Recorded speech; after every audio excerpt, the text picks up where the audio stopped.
Hello and welcome to Lewis Nichols Live Stories in association with Shane Solomon. And I'm excited to bring on our next guest, and we think the youngest we've ever had on the show on Live Stories, but I do need to fact check it. Like the brilliant Freddie Bentley, thanks for coming on. Thank you for having me. Thank you. Obviously, you came last night, you had your flight, and we've given you a bit of Cornwall already. We had quite an eventful, deep night full of a lot of admissions from Shane and I, and yeah, it was very different. It was fun, wasn't it? We had a lovely little dinner and it was really nice. Loving Cornwall. And you go into the Eden Project, going to do the zip line as well, I'm excited, the big old swing. Yeah. Which I'm really looking forward to. It's very peaceful in Cornwall. I feel very zen and relaxed. And then you came and you're bringing the Essex vibes. Causing carnage. I'm like a tornado. Is it a tornado or a tornado? Tornado. There we go. But we were talking last night, you've done a lot of podcasts, a lot of interviews, but this is kind of all about you and it's a lot more personal. You're kind of giving a lot more today and it's a bit of a journey. So going back to the very beginning, which is kind of little Freddie growing up, what was your childhood like? Did you come from a close-knit family? Yeah, so my family were always very close. I had a mixture of like chaos and calm.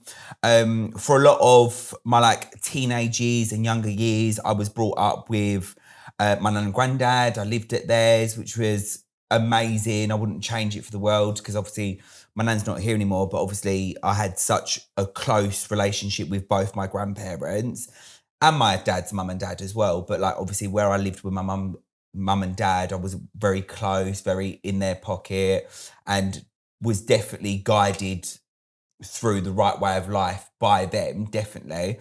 My mum and dad, they're both amazing parents. I love them both to pieces, but I feel like at some points they've both also had their struggles.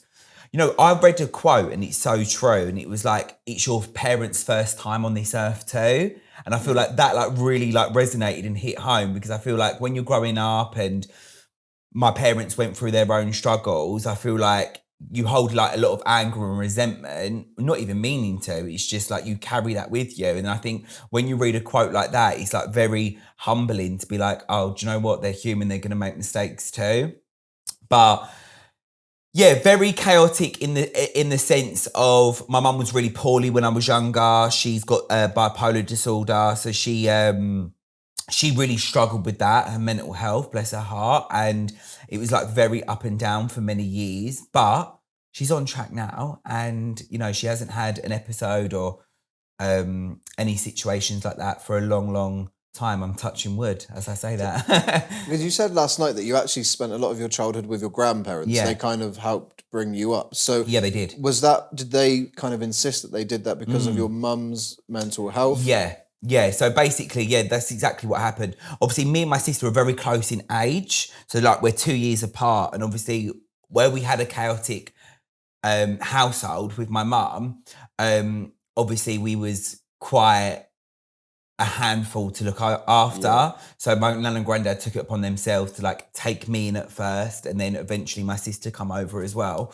And I think, you know, it's a blessing. I think at that time I didn't really see anything different, or I didn't compare myself to other kids at school, because that was my normality, being with my nan and granddad, being brought up by them. And yeah, I didn't really question it. I think it was only when I was as an adult, I look back and it was a bit of like, it was hard to digest, I think, you know, going into my teens, because I just thought it left me with like feeling rejected. Although my mum or dad would never intend to reject me. It was just obviously they was going through their own battles and own struggles. Do you feel then, because obviously going through that at a young age and having to maybe witness kind of some really hard emotional times, did that make you have to grow up a little bit quicker than most people? Yeah, definitely. Do you know what it was? Even from like the age of 12, I remember like I used to always want to be around the adults. I never wanted to be around the kids. And I think I saw a lot, I heard a lot. And I think that just set me to be an adult from such a young age. I didn't really want to. Like, I remember one year my auntie and uncle took me camping, and like it would have been a kid's dream, my nightmare, but a normal kid's dream. And like all the kids were off playing, and like the adults were sitting around the campfire, and I didn't want to play with the kids. I wanted to sit at the campfire, and my auntie was like, no, you need to go play with the children. And I was like, but I don't want to. Like I wanted to be in the gossip. I wanted to have the adult conversation for such a young age. And I think that is because from a young age, I was surrounded by adult conversation and heard things that I probably shouldn't have heard and see things that I probably shouldn't have seen. And also, one thing that struck me when we were talking, it was either last night or this morning. You said you're an emotional person, but you don't cry. No, often. I don't cry. No. Would you say that's because of stuff that you went through when you were younger? Because a lot of us will cry. It's kind of a natural reaction, but for you, you don't. So do you think you did all of your crying maybe years ago when you were younger? Yeah, I was a very emotional child, actually. I was quite sensitive. I'm still sensitive now, but to a different degree. So like when I was younger, I would cry a lot, but I think it kind of, I'm not cold, but I'm definitely tough. And I definitely think there's some sort of like blockage there where like I had to like just get up and get on with things and, you know, see things probably which most kids wouldn't see necessarily. And I think it kind of just makes you tough to it. And what about little Freddie in the sense of the performer? Did you, because I think you said to me last night, you always knew that you were going to be famous. Yeah, always. Like, it was just in you. So why did you know that? Like how? Do you know what it was? Even from a young child, I used to adore Big Brother. Like I used to like, I've watched all of them. Like I'm talking like Jay Goody, Nikki Graham era, like the iconic Channel 4 series. And I used to always, from a young age, I was like, I'm going to go into that house. I'm going to go into that house. Even like when Channel 4 axed it originally, I was devastated. I must have been like 12 and I was like, I've missed out on my opportunity. I used to like do things like email Channel 4 and be like, please make a Kids Big Brother. Like I was infatuated by reality TV. So I always knew.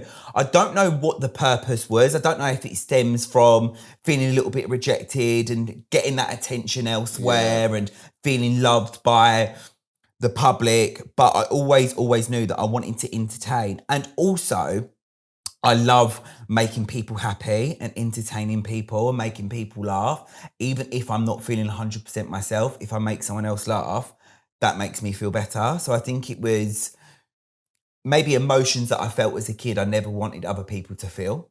Okay. Do you know what I mean? Yeah. So then when it comes to like entertaining people and making them laugh, that's where I got most satisfaction. And now you've got the fame. What does that do for you? So obviously you've dreamed about this since you were a kid. You've now got it. Yeah. What does that mean and how does it feel? Is it what you imagined it would feel like? Do you know what? I remember when I done my first reality show and like getting papped for the first time, it was like a feeling I'll never forget. It was like such an adrenaline feeling. And like even still now, if I get papped or someone asks me for a picture, it's a very surreal feeling. Like it's like a pinch me moment because I've manifested this life. But it also, we were speaking about this last night, wasn't we? It also feels right and normal. Like I don't feel out of place or not in sync. I feel like the life that I'm living is the life I'm meant to live. So in a way, although it's surreal and exciting, it feels normal. Like it feels like I've always done it, if that makes sense. Because I think I've manifested it and prepared myself mentally 4 years for it. So now that I've got it, it's like meant to be. Yeah.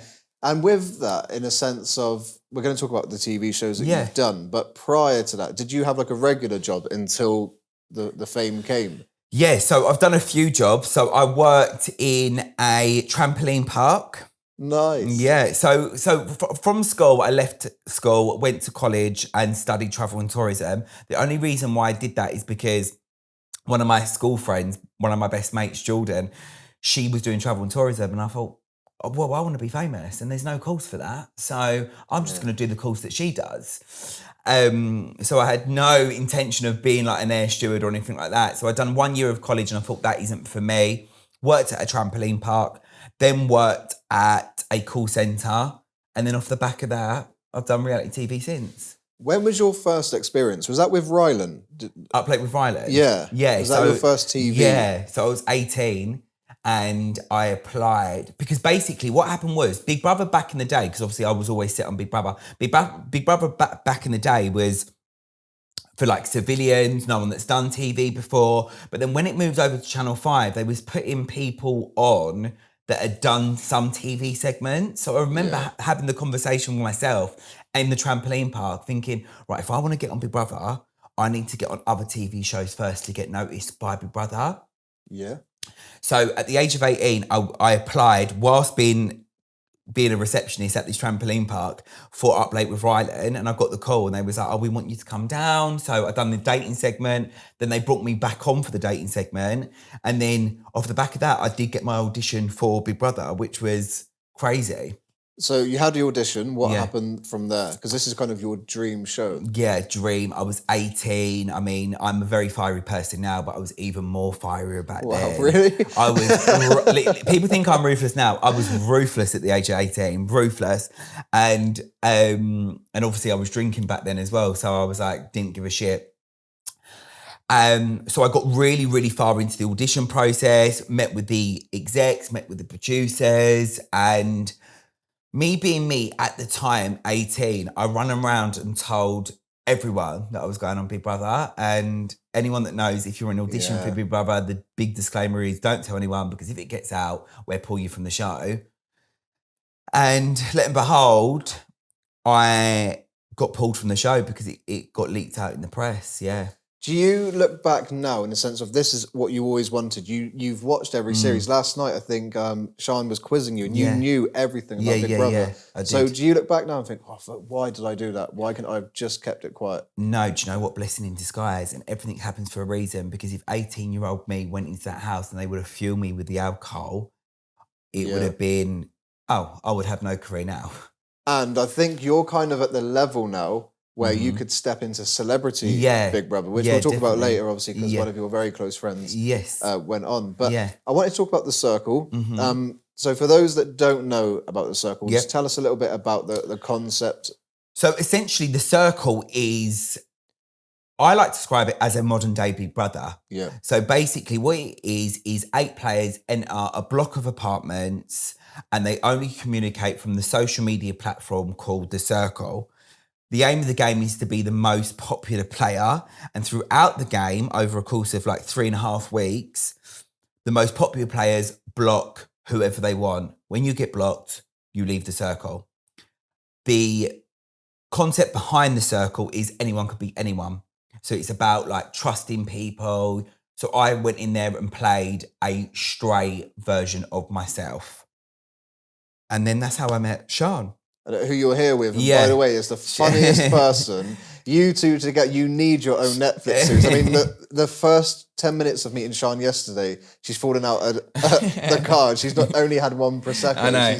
She's so clumsy. But you two, you know when you meet people and you think you've known each other since childhood, you have that kind of chemistry together. Our connection is so strong. Massively. So what was it about Sean? Because it seems like you get a lot of safety from her. She has your back. She's really protective. So when you met Sean, what was it about where you were like, you're my type of person? So obviously we didn't meet each other in a normal way. Obviously we met each other through The Circle, and our first conversation wasn't face to face. It was obviously through The Circle. But the first person I ever spoke to in The Circle was Sean. Which is crazy. And we just had like this, our connection is so strong. It gives me chills. Our connection is so strong and we're like magnets towards each other that we built this crazy, strong friendship through a TV show that we didn't even meet on. Yeah. Like Sean thought for the first 3.5 weeks that I was straight. Yeah. Which is crazy. Do you know what I mean? But we still managed to build this really strong connection. I feel so like, you know, when you meet people in life and they just make you feel like at home, that's how I feel like with Sean. And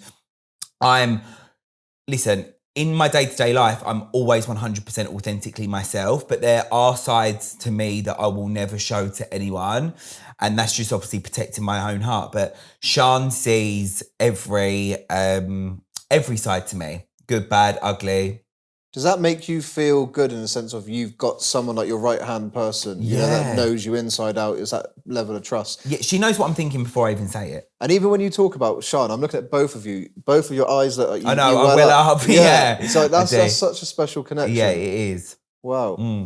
I wanted to talk, you said earlier about you're very close to your your gran. My nan. Your Yeah, nan. So you always wanted to be famous. Yeah. What would she make of what you're doing now? So, to give you a bit of concept, like, you know, like when you're back in school and all the teachers are like, what do you want to be when you're older? And I'd be like, I'm going to be on the telly. And they'd like try and ground me and be like, yeah, but you need like a realistic job. And I was like, that is my realistic job. And I used to have full-blown arguments with teachers because they would try and convince me that I wouldn't be on the TV. So if you're watching,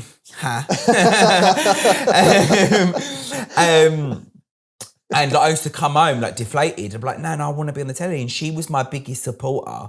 My nan passed away when I was 15. She had ovarian cancer. She got diagnosed in the January, and by the September she'd passed away. So it was like my first like ever heartbreak, because my nan was like my right hand woman. But she would like believe in me. She'd be like, listen, I know you're going to be famous. Like, you are going to be on the telly.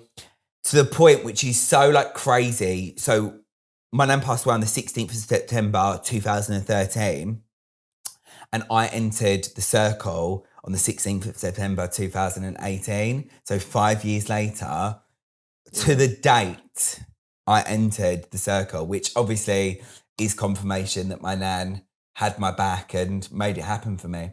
She must be so proud, though, because when you have people say to you, look, you're not going to do it, especially like your teachers, you're very impressionable when you're that young. So to have someone like your nan that had your back, she'd be so proud now of what you've accomplished. 100%. I'm very spiritual and I have readings all the time. And she always comes through and always says how proud she is of me. Yeah, definitely. And you've got your own Mystic Meg. I mean, she's got that disc thing that's in her bag. The pendulum. Yesterday when you said, the pendulum is my life, by the way. But I couldn't believe it. She just whacked it out of her bag with the tarot cards. Like, you literally take it everywhere. Oh, yeah. She takes it everywhere with her, yeah. It's like how she gets her confirmation. But you know what's really weird about me and Shana as well is like, we're both so intuitive. Like, I know in my gut when someone's energy's off, and yes, I am confrontational, and yes, I will address things to people, but I can't help it, because if I sense someone's energy's off and someone's telling me that they're okay, and I know for a fact, my gut doesn't lie to me. Yeah. I know when someone isn't being okay with me. So like, as much as we ask the pendulum, I definitely do trust my own gut as well. I was watching a TV show weeks ago, and I can't remember, was it like Lunch with My Ex? It was something, and Eating with My Ex, yes. What I did. Yeah, I mean, he was quite blunt and almost antagonistic at the beginning of that. You know, he went on, he cheated. It was quite a full-on show. How did that opportunity come about for you to be on that? So after the circle, I got the call for Eating with My Ex, yeah. But do you know what I do? I give like these boys a platform and put them on the map. And I think, do you know what it is? I think we're from such a young age. I was thinking about this in bed last night. Where from such a young age, I always knew and wanted to be famous, and I've succeeded in that. Obviously, my career's only just started. I'm going to get bigger. I'm going to go on to do more things. But I think where I wanted to be famous so bad and wanting to be on TV, probably through past traumas and wanting to feel that inner child, I think when I can make something happen for someone, I try and do my best to do that. But I've actually got to stop doing that, because I think I put people on the map and then get fucked over from it anyway. And it goes what we were talking about last night, the trust thing, because you have people that they'll befriend you, but there's a motive. They want you to kind of launch their name, and you know, you do make it happen for people, you know? Yeah. I do want to talk about The Only Way is Essex. Yes. Obviously, it's one of those shows I used to love. You know, when it first came on the screens, it was insane. Everybody watched it. It was something we've not really seen before. And then 5 years kind of went by, and for me, in my personal opinion, it just lost it. And it got to a stage where it was unwatchable. I turned it off, done. And then I started seeing clips of you when you joined. I was like, okay, this is it's gone back. It almost felt like you joined the show and it went back to its roots. Now, that's just my opinion. So how did your opportunity come about to join Towie? Because it's one of the most established reality shows on TV. So, I mean, obviously you've done The Circle, but this is kind of the next level. Yeah, so obviously I've known people on Towie for a long time. Some of the cast I've known since I was like 16 years of age.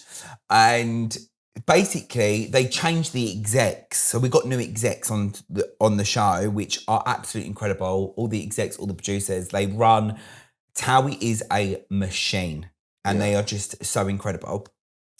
So basically, execs reached out to my agent, and basically they asked if I wanted to meet up with them, and the rest is quite literally history. It was like within a month I was signing contracts, and got the show. But I was never going to come in. I was always going to come in with a false. And you did. Yeah. A lot of people probably ask you this, how much of the show is scripted? Are you ever prompted to have an argument, or I know it's based kind of on... No, it's all real. Wow, okay. Yeah, it's all real. So when you see sometimes someone walk in the room and you don't know they're going to walk in, that's all real? That's all real, yeah. Wow. You don't know if someone's going to walk in, yeah. And obviously Harry, big part of Towie legacy, and there was like a situation there, obviously, for both of you, and he's been a part of your Towie journey. When you have a situation like that with someone that's almost an icon of the show, that then puts you at the forefront. How did you find that kind of experience with Harry and being the main kind of characters? Because it's been temperamental. Yeah, it has been temperamental. Do you know what? I think it's very obvious who I get along with on the show and who I don't if you watch it. And yeah, that's that. I think at the end of the day, I am as much, this is our real lives, but also there to make a reality show. And I don't go into something and thinking, I'm main storyline off the back of this. I'm very authentic. Anyone that knows me personally knows I'm the same on camera as I am off camera. And it's one of them things. It is funny because like when you watch it and you know it's brewing, you start off a little bit and you can see it in your eyes, like he's going, boom. And you see the red mist come over me, don't you? And this series more than most, it's been a heated discussion, especially with you and Harry. Yeah. But you also seem to be the person that has the maturity to say, do you know what? We need to move on from that. You're the one that puts it to bed. Yeah. Where does that maturity come from? You know what it is? I think it stems from me being so spiritual, and I'm very self-aware and accountable.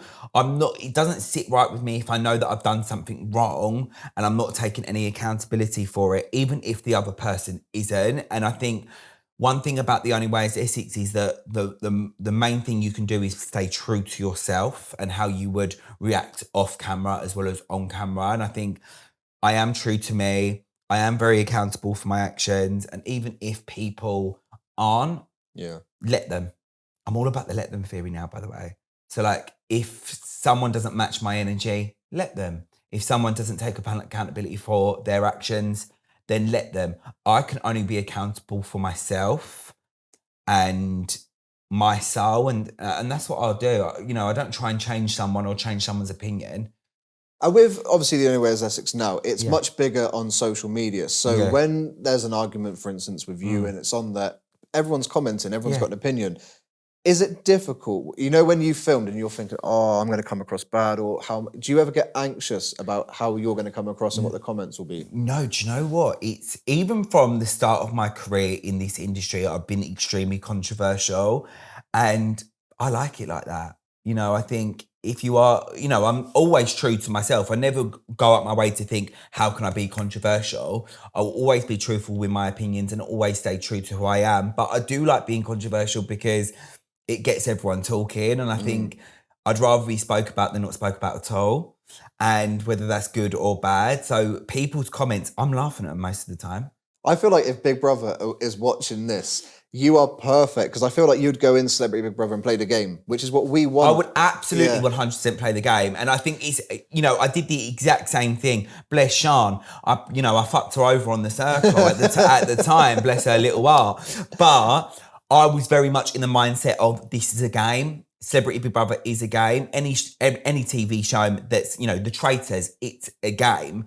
And, people that come in to a show like that and be like, I'm not here to play a game. Well, regardless if you're being yourself or a character or, being fake, it's a game show. So if that dice is rolled, then you better play.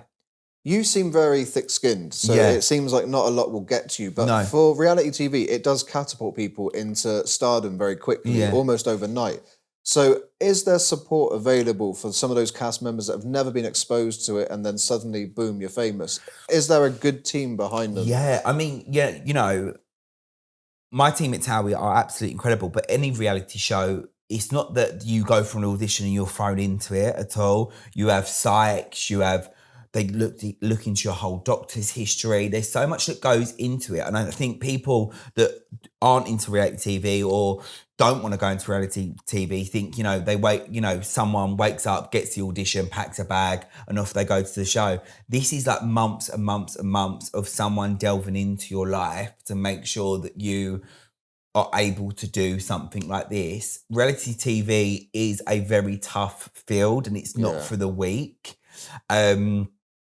But I think with my childhood and how I was brought up and being thick-skinned, etc., don't get me wrong, I have moments of being vulnerable, but I'm a human being. It's going to be the case.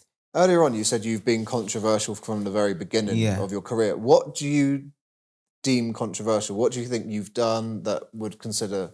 I've said some outrageous things. I've done Good Morning Britain interviews and said things that I don't necessarily mean. Could you give examples? Yeah. So I went on to... No, that's fine. It's fine.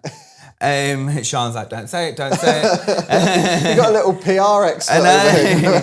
No, it's fine. So I went on to Good Morning Britain and done an interview about World War II, which... I saw it, caused me a lot of hate for many years, a lot of death threats over it. But were you kind of a character? Did you go on there knowing what you're going to do, or was it genuine? I was so naive. Okay. I was so naive. I got a phone call to say that we need someone to speak about this topic. I was 21 at the time, and I was like, "Lovely, I'm going to be on TV again." So I did it, and we didn't realise the repercussions of it, and it lost me a lot of work for a long time. Sometimes you look at that and you think it's got to be done on purpose. They choose certain people to talk about a topic that you just wouldn't... I wouldn't associate you with being a historian and talking about World War II. So it's almost like they kind of got what they wanted. Yeah. They wanted that kind of debate. But you said you lost a lot of work. Did that play an impact on your kind of mental health in the sense of, I've worked so hard, is this going to cost me my whole career? Well, do you know, at the time I was absolutely buzzing because I was in every headline going. So I didn't really care about it. But obviously COVID hit. So it's like all of that happened at the same time. But I actually focused my career on TikTok and I went over to like TikTok presenting. I was doing TikTok shop, made an absolutely killing on that. I was making brands like 30, 40,000 pounds a live, which was absolutely insane. Really? Yeah. So I was smashing it and I kind of like took a step back from reality TV and then obviously got the call from Towie. And then the rest is history, like you said earlier. I want to talk about, obviously, your friendship with Ella. Yeah. Went on Big Brother. Yeah. Had a really hard time, actually, on there. It was actually quite difficult to watch. There were some moments where you could see she felt she was being attacked, especially with the face-to-face nominations. For you seeing one of your closest friends going through that, how difficult was it being on the other side? End. Yeah, it was hard. And I think, you know, bless her heart, it was difficult. And I think there was such a different age range on there as well, which, you know, she probably found it hard to relate to and communicate with. But no, it was difficult, yeah. How long did you know before that we knew she was going on? How long did you know that she was going to be part of it? So she went in April. I found out in January. And you kept it quiet all that time? Wow, that's impressive. I'm not a grass. I love a gossip, but I wouldn't ever... The one thing about me is that I live, breathe, and eat the gossip, but I'm a very loyal friend through and through, and if I'm not meant to repeat something, then I won't. Do you see yourself being on Towie for quite a considerable amount of time? Or are you looking for a change? Like, how does it look for you? No, I love Towie. Towie definitely feels like home. And it's like, when I first joined Towie, it was like a little bit hard to adjust to. But no, I thrive on Towie. I definitely thrive on Towie. So yeah, I definitely think I've got longevity on Towie. But you want to do some other things as well. We were talking last Definitely. night. You seem like a natural presenter. Thank you. On This Morning, Good Morning Yeah. Britain. So if you could have your dream job, what would it be and what does it look like? Yeah, it would definitely be presenting 100%. I think long term, have my own reality show. I would love that. Be a presenter. I would also love that. I just want to keep growing and growing and growing and sustain a name in the industry, definitely. But long term, the aim is to be a presenter. Have you ever thought of releasing your book? I would love to do a book. I might get ChatGPT to write it though. Put a few key points in it. God, I'd need a ghostwriter. Like my grammar, spelling, it's all shocking. I want to go back now to because we spoke about it yesterday. Your relationship now with your mum is really strong. You live together. You said she's the happiest kind of she's ever been. So talk us through, because you said earlier you did have quite a tough time and a tough upbringing and saw a lot of things that many of us wouldn't. So what's your relationship like now with your mum? Me and my mum are so solid. Bless her heart, like she knew she was poorly many years ago, and I think she holds a lot of guilt for that, which we've had conversations with. She doesn't need to. Like, she's the best mum in the whole entire world. We're literally like best friends. She does everything for me. Like, I'm a 27-year-old man, but she'll still make my bed, cook me dinners every night, cleans up after me. Like, she is incredible, and she would never do anything to jeopardize her mental health again. She's like so solid and really inspiring, to be honest. I think, she's been through a lot in her life that has caused her mental health to deteriorate, bless her heart. But, now she's like really worked through it and become such a strong person due to it. Have you, with your position now, in the sense of being famous and some of the things you get, have you ever been able to give her an experience or a gift or something where you've looked back and thought, wow, I was able to make that happen? Yeah, so I took her to get her teeth done last year. Really? Got all her teeth done for her. Oh, I'm getting loads of goodies for the house. I've got her a kettle, a toaster, you name it. Any opportunity I can to spoil my mum, I would, 100%. But then does that make it for you feel like this was worth it? Because to be able to give something, it is a nice feeling for all of us. That's all you want to do. But to do something like that for your mum, you always had this dream, and now that dream's enabling you to give her new teeth, Do you know what's so crazy is the fact that it's me that's in the industry, but you don't realise the domino effect it has on your surrounding family members and friends as well. Like, my sister gets noticed for being my sister, and it's like, that is another pinch me moment, because I'm like, wow, how is my sister getting recognised for being my sibling? Do you know what I mean? It's the exact same for my mum. Like, she's so proud. I was in Savers the other day getting me an hairspray. I was in this queue full of people, and there was obviously someone at the counter. My mum walked in, and obviously my mum goes around speaking about that I'm her son all the time. She's so proud, bless her. And she was like, say her mate was called Jill, and she was like, Jill, that's my son. I was in the middle of the queue. The whole shop turned and was like, oh, Freddie, do you know what I mean? And I was like, I went bright red. I was like, Mum. I was like, I'm literally stuck in the middle of a queue here, and you've done me dirty like that. But no, she's so proud, bless her. No one can say you're not grounded. I mean, if you're in a queue in Savers, then you've definitely kept it real. I'm a council kid. I still live in a council house now. And you've been very proud of it. I've actually seen where you've done interviews. That's something you are proud of, because you've stuck to your roots, because you said earlier you're 100% authentically you. Yeah. And you've not tried to be someone you're not. And that's probably why people have connected as much with you, especially on the show. Definitely. I think a lot of people on the show do come from money, and, I could sit here and make out that I do. No one would ever know. The celebrity lifestyle is very much a facade to many of people, but I'm not going to make out someone I'm not. And I do come from a council house. I still live in a council house, and my mum still makes my bed for me. When you came here yesterday, I just assumed, I was like, do you know what? They're going to want to drink, party. And I mean, Sean does that for both of you, but you very much, you don't. And there's a reason for it, which was quite surprising. So it's actually due to health reasons that you don't drink. And it was quite a scary time. So are you happy to talk about it? Yeah, absolutely. I am 3 years sober. So I have a liver disease called primary sclerosing cholangitis, and it's where the bile ducts in my liver don't function properly. So what it is a mixture of lifestyle and inherited. So I was born with a weak liver. 20% of the UK can actually have a weak liver. You just don't know. And when I was 24, I was ill for months and months and months, being sick, feeling lethargic constantly, getting back pains, not being able to go to the toilet. And I kind of just ignored it because obviously I didn't want to really give up I didn't link my lifestyle to my health. I'm 24 years of age. I was naive and living in my own bubble. I was going into events where, you're drinking all the time. I probably did become a bit of a binge drinker. Obviously, you're going to 3-4 events each week, and they're supplying you with endless champagne and prosecco. And obviously, bearing in mind, this is when really my work really slowed down,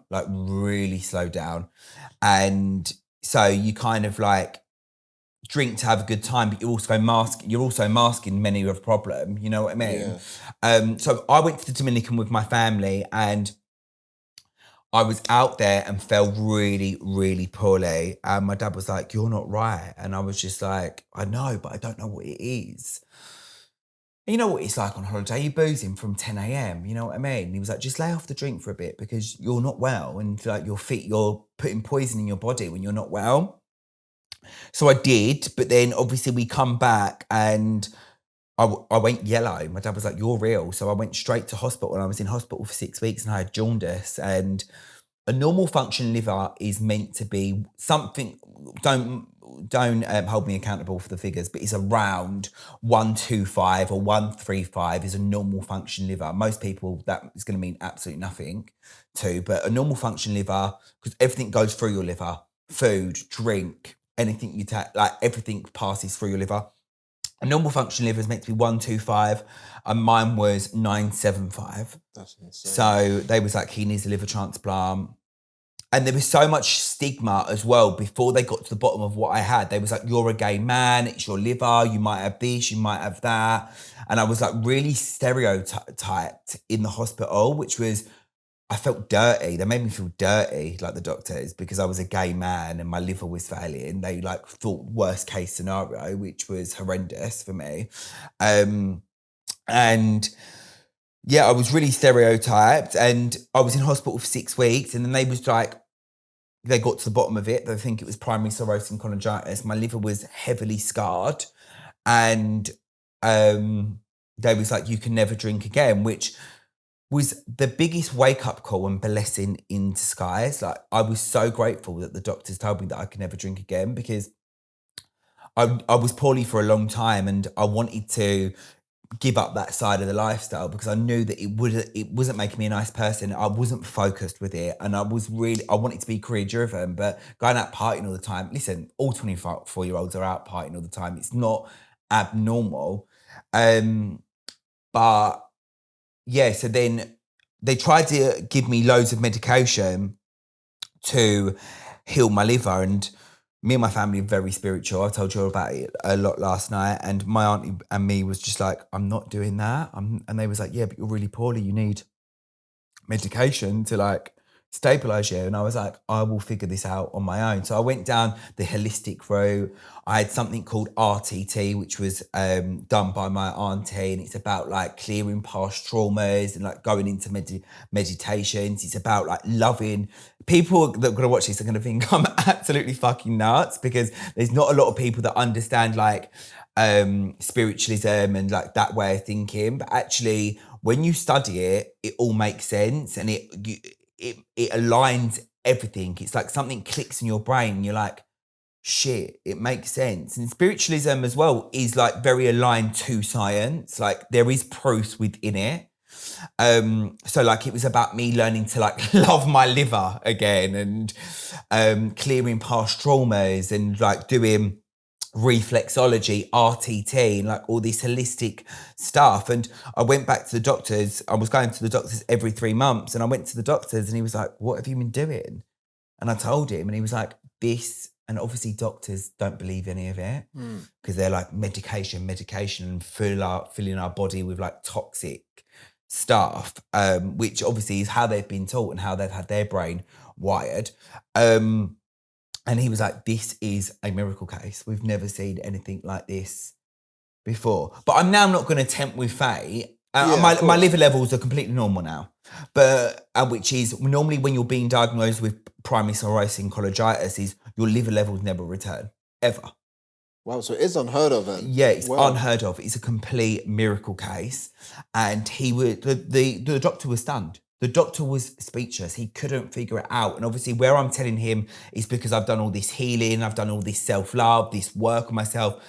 He couldn't even. He was just speechless. He was completely speechless that I'd managed to recover my liver for something that was actually a near-death experience. But then this is what I talk about when I say like you're rewarded, and then literally 6 months later, I'm filming for Towie. Yeah, all meant to be.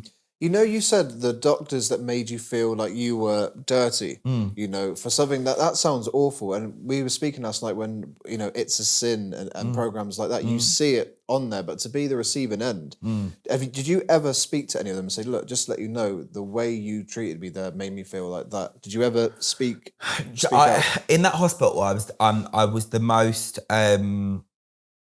vulnerable I've ever been in my whole entire life. Because I literally saw my life flash in front of my eyes, and it was just such a scary time that I didn't even have a fight in me at that moment in time. So like when they was like directly projecting all of this shit onto me and telling me like, oh, you're a gay man, it could be this, it could be that, I was just so scared that I just wanted answers and I just wanted to be better. So no, I never pulled them up on that conversation and never corrected how they make me feel. No. You said that it's the most vulnerable time of your life, and it sounds horrific because, like you said, it is a near-death experience. And I don't think people can relate to that unless you've been through that. Yeah. Do you always look back on that and think that's one of the moments that made you kind of how strong you are now? Because you seem very strong-minded. Thank you. You know, when we were talking yesterday, I'm like, wow, like I cry the EastEnders theme tune when someone leaves, and then you're there just like, so what? Yeah, I'm quite blasé with it, aren't I? Very. It can be scary at times because it's like quite numbing. But yeah, I think when you've been through something that's like really puts life into perspective, something like, you know, I wish I could sit there and cry at EastEnders, but I just haven't got that in me because I put that into perspective of the life that I've lived and it doesn't even compare. You know what I mean? So it's just like, I'm very understanding and I can be sympathetic, but when someone's speaking to me about a situation that it's not that I can't relate to it, it's the fact that I think, actually, it's not that deep. That's where I probably don't have much sympathy because I'm like, oh, worse things have happened. Are you saying someone leaving EastEnders isn't that deep? Is that what you're trying to tell me? It's a drama soap, Lou. It's a drama soap, darling. Do you know what's funny though? I interview a lot of people on the show that have been in the industry for 50 years, you know, and we've had a lot of guests that are, you know, 90s, 70s, 80s. Yet you're 27 and your life story is just as interesting, just as complex, just as up, just as down. Yeah. When like this now, are you listening to kind of you talking, thinking, wow, I've done a lot in 27 years? Because we're only at the beginning of your career, it's fair to say. And we've been talking for the last 45 minutes about your career, your emotions and everything. And it's crazy. You're 27. Thank you. It is, you know, it is something, it's a surreal pinch me moment. I am definitely a grafter and always I'm proud of myself, but also want to achieve more as well. It's like a conveyor belt. It just goes and goes and goes and goes and goes. But no, I am really proud of what I've achieved and what I'm achieving as well, definitely, because I think as humans, it's really hard to really give yourself, it's not hard to give yourself credit. Let me reword that. I think it's easy to not give yourself credit and like live in the moment and chase the next thing. Me and Sean were speaking about this the other night. Like 16-year-old me would be absolutely pissing his pants to be sat here and to be able to do the career that I'm doing now. And it's moments like that I reground myself. I'm like, wow, look how much you've achieved. And it is quite emotional. I'm not a crier, but I do definitely get choked up about certain things that I speak about. But I am proud of myself. I'm definitely proud of myself. Have you had the opportunity where you go back to your school to do like a talk? I haven't gone back to my school to do a talk. I have gone back to my school for what's crazy is that I sometimes host like dance competitions, and they're hosted at my old school. So I go back and host these dance schools at my old school, and I'm like, wow. Can you dance? Oh no, I've got 2 left feet. Oh, I thought you were like this next level dance. Oh no! Don't ask me to break down. Break dance, sorry, not break down. No, so yeah, so I host at my old school, which is a surreal moment. Is that the same school where the teachers told you to go? Yeah. Wow. Okay. Yeah. That's brave. It was a Spanish teacher, and her name was Sue. And I told her, she said to me, "Are you gonna be? What do you want to do when you're older?" And I was like, "Be on the TV." And she was like, "Be realistic." And I said, "So whether I'm on your TV in Spain or England, best believe I'm gonna be on it." And I was. I want to find Sue on social media just so we can send this clip to her. You've literally just outed her. Yeah. On a very small YouTube show. So, Celebrity Big Brother, we're going to hope that happens for you because you deserve it. And I think what I love is you really do understand reality TV. Because a lot of people are on it, but I feel you understand it. You know the purpose is to entertain people. You know, I'm very clever, Lou. I think a lot of people have this perception of me that I'm like this dumb gay twink, and all the above is true. But I'm very, very clever. Very clever. What's the best thing you've ever received for free? I've got a gold card at Toby Carvery for years. Really? What? You still got it? I haven't still got it. They didn't renew it. So Toby, please do. But yeah, I was a gold card holder. So you can go in and get a free Carvery. What else? I mean, I've definitely had more than that. I've had teeth. I've had cosmetic surgery. Nice. What about Bad Mama Gemma? What have you had? What's the best thing that I've had? I was just laughing at the fact that he said the gold card. When that you is an had achievement. That is good. I think the best thing I've had is like a trip to the Maldives. Oh yeah, she's one with sharks. That was amazing. Yeah, which is incredible. Yeah. Yeah, I mean, I got gifted a Range Rover for a few months. That was cool. Yeah, wow. No, you racked up the speeding tickets. I did scrape the alloys. But no, I'm grateful. You know, it's really crazy because we do get a lot in this industry, and it's like I said, it's a surreal moment, but it also feels right and it feels normal. I don't feel like, oh, I don't deserve this. I never feel like that ever. I know I'm worthy and deserving of everything that is happening in my life. It's not like I'm insecure or. There's some people in the industry, they're like, I can't believe this is happening to me. I absolutely 100% can believe this is happening to me. I love that. That's so special. I want to go back to Towie and just ask, so you know when we see an episode, how long ago would that episode have been filmed? It all depends. This series, we're 8 weeks ahead. Wow. So when we're watching a situation, that's 2 months ago? Yeah. Okay, that's used to be a lot more Which is mad because when you rewatch it, it actually brings up all that frustration and anger again, which is crazy. So it used to be once a week for 12 weeks. Now it's twice a week for 6. Okay. So the series comes out a lot quicker. That's funny. So just when you've let a situation go, you're seeing clips again and it angers you up. I'm obviously watching people speak about me for the first time. You are known to be hot-headed. I mean, that's what people like about you. Your fans love the fact that you say it as it is, because you do say it as it is. But do you like that you have the reputation of being a little bit of a hothead? I am hot-headed, and as long as I'm true to who I am, then I'm happy with my reputation. Yeah. I wouldn't be happy with my reputation if I was pretending to be a hothead and I wasn't, because then that's giving everyone a false sense of security of who I am. But that is who I am. So yeah, I'm happy to be I love it because you do just say it as it is, you know. I've got no filter. But like I said earlier, you know it's brewing. That's the funny thing, because it's like your eye, everything just goes and boom. Do you know what it is with me, Lou? I'm a very understanding person, but if I feel disrespected, I will just blow.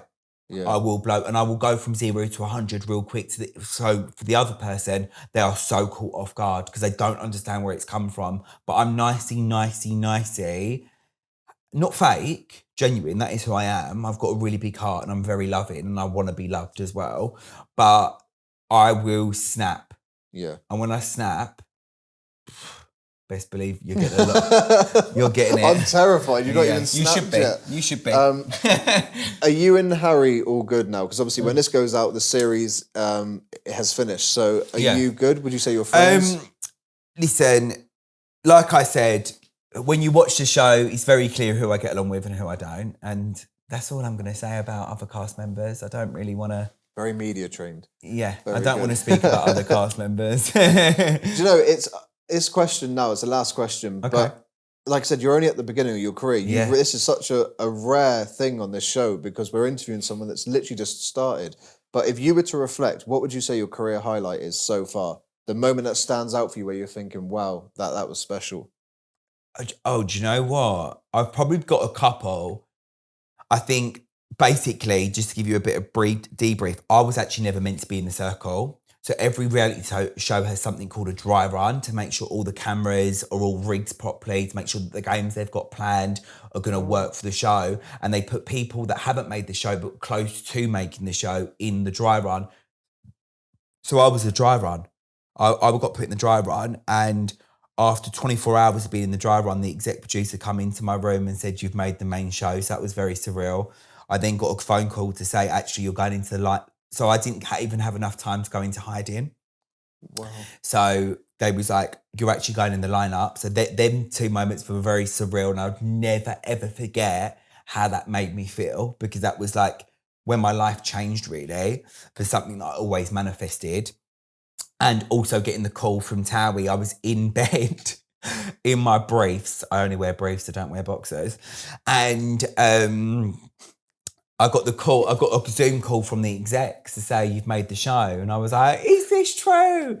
So them two phone calls are definitely something that are highlight and shaped me, yeah. I don't know why that made me laugh. You're just, the way you just chucked that in. It makes everything look bigger.